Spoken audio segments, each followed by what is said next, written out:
আসসালামু আলাইকুম রহমতুল্লাহি ওয়া বারাকাতু। সম্প্রতি সময়ে আমরা দেখলাম আমাদের সম্মানিত সেনাপ্রধান জনাব ওয়াকারুজ্জামান স্যার তিনি তার এক বক্তৃতায় বলেছেন যে মানুষ দোয়াতে বেদাত করে, মানুষ নামাজে বেদাত করে। স্যার এ কথা বলার কারণে আমি তাকে আমার পক্ষ থেকে আন্তরিক মোবারকবাদ এবং ধন্যবাদ জানাচ্ছি। তার কারণ হলো একজন জেনারেল শিক্ষিত হয়ে, একজন সেনাপ্রধান হয়ে বেদাতের বিষয়ে তার জ্ঞান আছে, বেদাত সম্পর্কে তিনি জানেন, বিধায় তিনি এ বিষয়ে কথা বলেছেন। অপরদিকে আমাদের দেশের অনেক আলেম ওলামা আছেন যারা বেদাত সম্পর্কে ততটা অবগত নয় এবং সমাজকে বেদাত মুক্ত করতে তাদের কোনো তেমন প্রচেষ্টাও নাই। এজন্য সেনাপ্রধান জনাব ওয়াকারুজ্জামান স্যারকে আমি আন্তরিক মোবারকবাদ জানাচ্ছি যে তিনি বেদাতের ব্যাপারে কথা বলেছেন এবং বেদাত সম্পর্কে তার ধারণা আছে, পড়াশোনা আছে, জানা আছে, তার জ্ঞান আছে। অপরদিকে আমরা দেখতে পেলাম আমাদের সমাজে কিছু আলেম, কিছু মানুষ স্যার এই কথা বলার কারণে তারা যেন তাদের বিভিন্ন বক্তৃতার মাধ্যমে, তাদের বিভিন্ন আলোচনার মাধ্যমে এর প্রতিবাদ করতে চাচ্ছে যে তিনি কেন বেদাতের কথা বললেন, তিনি কেন বেদাত শব্দটুকু উচ্চারণ করলেন। এটা যেন বেদাত ফারায় আগুন ধরিয়ে দিয়েছে। তিনি কেন বেদাতের কথা বললেন? আসল বিষয়টা হচ্ছে বেদাত একটি মারাত্মক বিষয়। মানুষ অনেক আমল করে সওয়াবের আশায়, কিন্তু সেটা বেদাত তরিকায় হয়ে যাওয়ার কারণে, সুন্নতের খেলাফ বেদাতে সেটা হওয়ার কারণে, বেদাত পদ্ধতিতে হওয়ার কারণে এই আমলের কোনো সওয়াব, এই আমলের কোনো প্রতিদান তিনি পান না। এই জন্য বেদাত থেকে আমাদেরকে দূরে থাকতে হবে, বেদাতের ব্যাপারে মানুষকে সচেতন করতে হবে। জনাব ওয়াকারুজ্জামান স্যার যে কথা বলেছেন যে নামাজের মধ্যে মানুষ বেদাত করে, দোয়াতে বেদাত করে, নামাজে মানুষ কোন বেদাতটা করে এইটা স্যার সুনির্দিষ্ট করে উল্লেখ করেননি। দোয়াতে মানুষ কোন বেদাতটা করে এটা স্যার সুনির্দিষ্ট করে উল্লেখ করেন নাই। যেহেতু সুনির্দিষ্ট করে উল্লেখ করেন নাই, আমাদের সমাজে অনেক মানুষ আছে তারা সঠিক সুন্নত তরিকায় তাদের নামাজ, সঠিক সুন্নত তরিকায় তাদের দোয়া ইত্যাদি করতে না পারার কারণে অনেক ক্ষেত্রে নামাজে, অনেক ক্ষেত্রে দোয়াতে, অনেক ক্ষেত্রে অনেক আমলে মানুষের বেদাত হয়ে যায়, সেটা সুন্নতের খেলাফ হয়ে যায়, বা এমন এমন সময়ও আছে যেটা জায়েজ তরিকার খেলাফও হয়ে যায়। এই জন্য মূলত আমাদেরকে, বিশেষ করে আলেম সমাজকে, মানুষকে এ বিষয়ে সচেতন করা দরকার। বেদাত সম্পর্কে মানুষকে সচেতন করা দরকার। সুন্নত পদ্ধতিতে, সুন্নত তরিকায় মানুষ কিভাবে তার আমলগুলো করবে, নামাজ, দোয়া, দুরুদ ইত্যাদি কিভাবে করবে, এ বিষয়ে মানুষকে সঠিক তালিম দেওয়া দরকার। কিন্তু বিপরীতে স্যার এই কথা বলার পরে আমরা দেখলাম কিছু মানুষ যেন স্যারকে সবক দিচ্ছে যে তিনি কেন বেদাতের কথা বললেন, তিনি কেন বেদাত সম্পর্কে আলোচনা করলেন। আসলে এরা হচ্ছে বেদাতি। এরা মানুষকে তাদের সহি শুদ্ধভাবে মানুষ যে আমলটা করবে, এই আমলের ব্যাপারে মানুষকে তো নিজেরা সচেতন করেই না, বরং কেউ বেদাতের ব্যাপারে কথা বললে সুন্নতের খেলাফ মানুষ করতেছে, এই কথাগুলো যখন মানুষকে বলে তখন ওই বেদাতি পাড়ায় আগুন লেগে যায়, বেদাতিদের গায়ে লেগে যায়। বেদাত একটি মারাত্মক বিষয়। এই সম্পর্কে যারা বেদাত করবে তারা কাল কিয়ামতের দিন রাসূল করিম সাল্লাল্লাহু আলাইহি সাল্লামের শাফাআত থেকে বঞ্চিত হবে। যারা বেদাত করবে, হাদিসে আছে, মুসলিম শরীফের হাদিস, তারা কাল কিয়ামতের দিন নবীজির হাত মুবারক দ্বারা হাউজে কাউসারের পানি পান তারা করতে পারবে না। তাদেরকে যখন তারা কিয়ামতের দিন রাসূল করিম সাল্লাল্লাহু আলাইহি সাল্লামের সামনে আসবে, নবীজি বলবেন সুহকান সুহকান লিমান গায়্যারা বাদি, যে আমার রেখে আসা দিনের মধ্যে, আমার পরে দুনিয়াতে ইসলামের মধ্যে যারা কম করেছে, বাড়িয়েছে, যারা ইসলামকে যারা এদিক সেদিক করেছে, অর্থাৎ ইসলামের মধ্যে যারা কমতি করেছে, ইসলামের মধ্যে যারা অতিরিক্ত করেছে, অতিরঞ্জিত করেছে, তোমরা আজকে আমার এখান থেকে দূর হয়ে যাও, তোমাদের জন্য হাউজে কাউসারের পানি আজকে নয়। এইভাবে বেদাত অনেক একটি মারাত্মক গুনাহ। বুখারী শরীফের এক হাদিস রয়েছে, রাসূল করিম সাল্লাল্লাহু আলাইহি সাল্লাম ইরশাদ ফরমান, মান আহাদাসা ফি আমরিনা হাযা মা লাইসা ফিহি ফাহুয়া রাদ্দুন আও কামা ক্বালা রাসূলুল্লাহ সাল্লাল্লাহু আলাইহি সাল্লাম। আল্লাহর হাবিব ইরশাদ ফরমান, যে ব্যক্তি আমার এই শরীয়তে, আমাদের এই শরীয়তের মধ্যে নতুন কিছু সৃষ্টি করবে যা এই শরীয়তের অন্তর্ভুক্ত নয়, যা আমার এই দ্বীনের অন্তর্ভুক্ত নয়, ফাহুয়া রদ্দুন, সেটা প্রত্যাখ্যাত হবে, সেটা গ্রহণযোগ্য হবে না। রাসূল করিম সাল্লাল্লাহু আলাইহি সাল্লামের এই হাদিসগুলো যদি আমরা দেখি তাহলে আমাদের সামনে বিষয়টা স্পষ্ট যে বেদাত কত বড় একটি মারাত্মক গুনাহ, একটি মারাত্মক অপরাধ। এজন্য আমি আমাদের জনাব সেনাপ্রধান মাননীয় সেনাপ্রধান জনাব ওয়াকারুজ্জামান স্যারকে আমি ধন্যবাদ জানাই যে স্যার বেদাত সম্পর্কে কথা বলেছেন। স্যার মানুষকে বেদাত সম্পর্কে তার বক্তৃতার মাধ্যমে, যদি সেটা সংক্ষিপ্ত আকারে হয়, তিনি মানুষকে সতর্ক এবং সজাগ করেছেন। অপরদিকে যারা স্যারের বক্তব্যকে রদ করার চেষ্টা করে, তার বিরুদ্ধে যারা প্রতিবাদ করার চেষ্টা করে, তাদেরকে বলবো আপনারা স্যারের কথাগুলো সঠিকভাবে অনুধাবন করেন, সঠিকভাবে বুঝেন এবং এই সমাজটাকে, আমাদের এই যে সমাজে বেদাত ছড়িয়ে গেছে, এই সমাজটাকে বেদাত মুক্ত করার জন্য আপনারাও চেষ্টা করেন। ইনশাল্লাহ আমরা সকলের আমলগুলো সুন্নত তরিকায় করতে পারবো। আর সুন্নত তরিকায় যখন আমরা আমাদের আমলগুলো করব, সমাজের মানুষ করবে, তখনই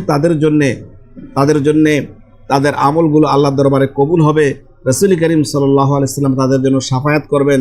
নবীজির হাত মুবারক দ্বারা তারা হাউজে কাউসারের পানি তারা পান করতে পারবে। পরকালে তাদের নাজাতের একটা সুন্দর ব্যবস্থা তাদের জন্য হয়ে যাবে। আরেকটি বিষয় আমরা দেখি, আমাদের সমাজে কিছু মানুষ বলে এজিদি মুসলমান, হুসাইনি মুসলমান। আসল বিষয়টা এক্ষেত্রে যে বিষয়টা হয়েছে, এজিদি মুসলমান, হুসাইনি মুসলমান বলতে বাংলাদেশে, আমাদের দেশে কোনো কিছু নাই এবং দুনিয়াতেও কোনো কিছু নাই। এটা হচ্ছে মুসলমানদের বিরুদ্ধে, মুসলমানদের মাঝে একটি নতুন ষড়যন্ত্র। যেমনিভাবে শিয়া এবং সুন্নির মাধ্যমে গোটা দুনিয়াতে আজকে মুসলমানদের মধ্যে এক বিরাট পার্থক্য করে দেওয়া হয়েছে, ব্যবধান করে দেওয়া হয়েছে, এক বিরাট বিতর্কের সৃষ্টি করা হয়েছে। ঠিক তেমনিভাবে এজিদি মুসলমান এবং হুসাইনি মুসলমান বলে আজকে মুসলমানদের মধ্যে এক বিরাট ষড়যন্ত্র করা হচ্ছে। এজিদি মুসলমান বলতে কেউ নেই আসলে। এজিদ একজন ফাসেক, এজিদ একজন অপরাধী, এজিদ একজন মস্ত বড় অপরাধী, গুনাহগার, একজন ফাসেক, এতে কারো কোনো সন্দেহ নাই। এজিদ কাফের কি কাফের না, এ বিষয়ে পূর্ব থেকেই অনেক রকম মতামত রয়েছে। কেউ বলেছেন কাফের, কেউ বলেছেন ফাসেক।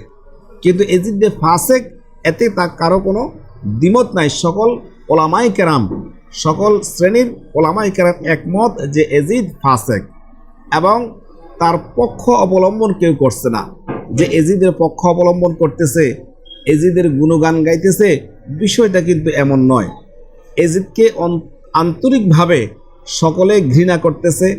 এজিদ যে কারবালার ময়দানে তার বাহিনীর মাধ্যমে হযরত হোসেন রাদিয়াল্লাহু তাআলা আনহুকে শহীদ করেছেন, নবী করিম সাল্লাল্লাহু আলাইহি সাল্লামের পরিবারের অনেক সদস্যদেরকে শহীদ করেছে, হত্যা করেছে, এ বিষয়ে কারো দ্বিমত নাই এবং কেউ এজিদের পক্ষপাতিত্ব করতেছে না। এজিদকে আন্তরিকভাবে সকলে ঘৃণা করতেছে, এজিদের কাজকে ঘৃণা করতেছে। এজিদ নিঃসন্দেহে একজন ফাসেক। কিন্তু আমাদের সমাজে আমরা দেখি এক শ্রেণীর মানুষ যারা খারিজি সম্প্রদায়ের অন্তর্ভুক্ত ছিল এক সময়, যারা পরবর্তীতে রাফিজিদের অন্তর্ভুক্ত ছিল, এই রাফিজি, খারিজি, বেদাতি, এই সমস্ত পূর্বের এই বাতিল ফেরকাগুলো মিলে আজকে আমাদের সমাজে এরা নতুন করে আবার এজিদি মুসলমান, হুসাইনি মুসলমান বলে আজকে আমাদের সমাজের মধ্যে এক বিরাট ফাটল, বিরাট ব্যবধানের সৃষ্টি করতেছে। এভাবে যদি চলতে থাকে তাহলে আগামী দিনে আমাদের দেশে ঘরে ঘরে এরকম বিবাদ সৃষ্টি হবে, ঘরে ঘরে এই বিষয় নিয়ে বিতর্ক সৃষ্টি হবে, ঘরে ঘরে মানুষের মধ্যে মারামারি হবে, মসজিদে মসজিদে মারামারি হবে, মাদ্রাসায় মাদ্রাসায় মারামারি হবে। এই জন্য আমি বিশেষ করে সরকারকেও বলবো এ বিষয়ে সতর্ক থাকার জন্যে, এ বিষয়ে সতর্ক দৃষ্টি রাখার জন্যে যে কারা আমাদের এই সমাজে এই ফিতনাগুলো ছড়াচ্ছে। এরা ওই সম্প্রদায় যারা পূর্বের রাফিজি, যারা পূর্বের শিয়া, যারা বেদাতি, এই বেদাতি, শিয়া, রাফিজি, এই তিন ফেরকার, বাতিল তিন ফেরকা মিলে আজকে এরা নতুন করে নিজেদেরকে দাবি করতেছে এরা সুন্নি, এরা আহলে সুন্নাত আল জামাত। এই দাবি করে এরা বলতেছে যে কেউ হচ্ছে এজিদি মুসলমান, কেউ হচ্ছে হোসাইনি মুসলমান। আসলে আমাদের সমাজে, আমাদের দেশে এজিদি আর হোসাইন মুসলমান বলতে কোনো কিছু নাই। আমরা সকলেই রাসূল করিম সাল্লাল্লাহু আলাইহি সাল্লাম দৌহিত্র হযরত হোসাইন রাদিয়াল্লাহু তাআলা আনহু শাহাদাত বরণ করেছেন। তার শাহাদাত বরণ করার জন্যে, তাকে শহীদ করার জন্যে এজিদ এবং এজিদের পরিবার, এজিদের সৈন্যবাহিনী সকলকেই সকল মুসলমান ঘৃণা করে, অন্তর থেকে ঘৃণা করে। কিন্তু এই নিয়ে সমাজের মাঝে, এই নিয়ে মুসলমানদের মাঝে যে বিভেদ সৃষ্টি করা, নতুন করে আরেক বিতর্ক সৃষ্টি করে দেওয়া, এটা কোনোভাবেই ঠিক নয়। রবিউল আউয়াল মাস যখন আসে, আমাদের সমাজের কিছু কিছু মানুষ বলে যে এক শ্রেণীর মানুষ আছে যারা মিলাদুন্নবী মানে না। এই কথাটা একেবারেই ভুল, আগাগোড়া এই কথাটা একটা মিথ্যা কথা, ভ্রান্ত কথা। কারণটা হচ্ছে রাসূল করিম সাল্লাল্লাহু আলাইহি সাল্লামের মিলাদ তথা জন্ম, আল্লাহর হাবিবের আগমন, এটাকে যদি কেউ না মানে, কেউ অস্বীকার করে, তাহলে সে তো মুসলমান হতে পারবে না, সে মুসলমানই হতে পারবে না। একজন মুসলমান তো দূরের কথা, সারা দুনিয়াতে অমুসলিম যারা আছে তারাও তো মুহাম্মদ রাসূলুল্লাহ সাল্লাল্লাহু আলাইহি সাল্লামের মিলাদ তথা তার আগমনকে, আল্লাহর হাবিবের জন্মকে তারাও তো বিশ্বাস করে। তো একজন মুসলমান কিভাবে সেটাকে অস্বীকার করবে? মূলত বিষয় হচ্ছে মিলাদুন নবী অর্থাৎ রাসূল করিম সাল্লাল্লাহু আলাইহি সাল্লামের জন্ম, রাসূল করিম সাল্লাল্লাহু আলাইহি সাল্লামের আগমন উপলক্ষে আমাদের সমাজে, আমাদের দেশে মানুষ যে বেদাত সৃষ্টি করতেছে, মানুষ যে নতুন করে ঈদ সৃষ্টি করতেছে, নতুন করে ঈদের জন্ম মানুষ দিয়েছে, ঈদ উৎসব উদযাপন করে জুলুস করতেছে, যেইটা রাসূল করিম সাল্লাল্লাহু আলাইহি সাল্লামের আমল দ্বারা, হযরত সাহাবায়ে কেরামদের আমল দ্বারা যেটা প্রমাণিত নয়, যেটা কোরআন এবং হাদিসের মাধ্যমে প্রমাণিত নয়, এই জুলুস, এই ঈদ, মূলত এই ঈদের এবং জুলুসের যেটা কোনো ইসলামের শরীয়তের মধ্যে পড়ে না, এইটার বিরোধিতা করার ফলে যে এইটা বেদাত, এইটা নতুন রুসুম রেওয়াজ, এইটাকে ঢাকার জন্যে, এইটাকে সমাজে বাস্তবায়ন করার জন্য এক শ্রেণীর বেদাতি মানুষ আছে যারা বলে যে অনেকেই মিলাদুন্নবীকে অস্বীকার করে। মূলত মিলাদুন্নবীকে অস্বীকারের কোনো সুযোগ নাই। মিলাদুন্নবী অবশ্যই অবশ্যই অবশ্যই স্বীকার করতে হবে, না হয় কেউ মুসলমান হতে পারবে না। তবে মিলাদুন্নবীর নামে যে নতুন করে যে ঈদের কথা বলা হচ্ছে, মিলাদুন্নবীর নামে যে জুলুস করা হচ্ছে, যেখানে ডোল বাদ্যযন্ত্র পর্যন্ত নিয়ে আজকে রাস্তাঘাটে নামা হচ্ছে, এইটার বিরোধিতা করা হচ্ছে। বরং এই ক্ষেত্রে আমরা দেখতে পারি যে রাসূল করিম সাল্লাল্লাহু আলাইহি সাল্লাম আমাদের জন্যে তার আগমন উপলক্ষে তিনি কি আমল রেখে গেছেন। রাসূল করিম সাল্লাল্লাহু আলাইহি সাল্লাম প্রতি সোমবারে রোজা রাখতেন। সাহাবায়ে কেরাম তাকে জিজ্ঞাসা করেছেন, ইয়া রাসূলুল্লাহ, আপনি কেন রোজা রাখেন? নবীজি বলেছেন, আমি দুইটি কারণে রোজা রাখি। যে এই দিনে আমি জন্মগ্রহণ করেছি, আল্লাহ তাআলা আমাকে পৃথিবীতে পাঠিয়েছেন, এই দিনে আমার উপর কোরআন নাজিল হয়েছে, এর শুকরিয়াতান স্বরূপ আমি এই দিনে রোজা রাখি।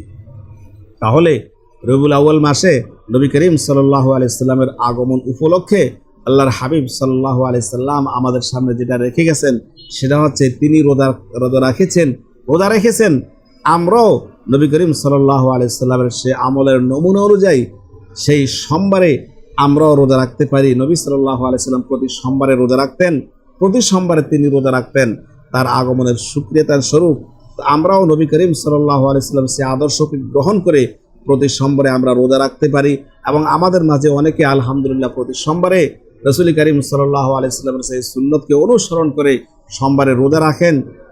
আর নবী সাল্লাল্লাহু আলাইহি সাল্লাম বলেছেন যে দ্বিতীয়টি হচ্ছে যে আমার উপর কোরআন নাজিল হয়েছে সোমবারে, এই দুই নিয়ামতের শুকরিয়াতান আমি সোমবারে রোজা রাখি।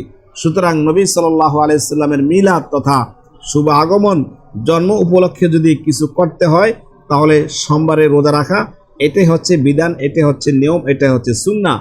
আর এর বাহিরে যারা নিজেরা নিজেদের মতো করে, নিজেদের পক্ষ থেকে যারা ঈদ উদযাপন করতেছে, জুলুস করতেছে, আরও বহু রকমের বেদাত করতেছে, তারা তাদের সেই বেদাত, তারা তাদের সেই নব আবিষ্কৃত কর্মগুলোকে, বেদাতগুলোকে সমাজে প্রতিষ্ঠিত করার জন্যে তারা মিলাদুন্নবীকে এখানে এসে সংযুক্ত করতেছে যে মিলাদুন্নবীকে অস্বীকার। মূলত মিলাদুন্নবীকে অস্বীকার করা হচ্ছে না, মিলাদুন্নবীকে অস্বীকার করার কোনো সুযোগ নাই। বরং মিলাদুন নবী নামে যারা নতুন ঈদ সমাজ চালু করতেছে সেটার বিরোধিতা করা হচ্ছে। আল্লাহ আমাদের সবাইকে বুঝার তৌফিক দান করে, আমিন।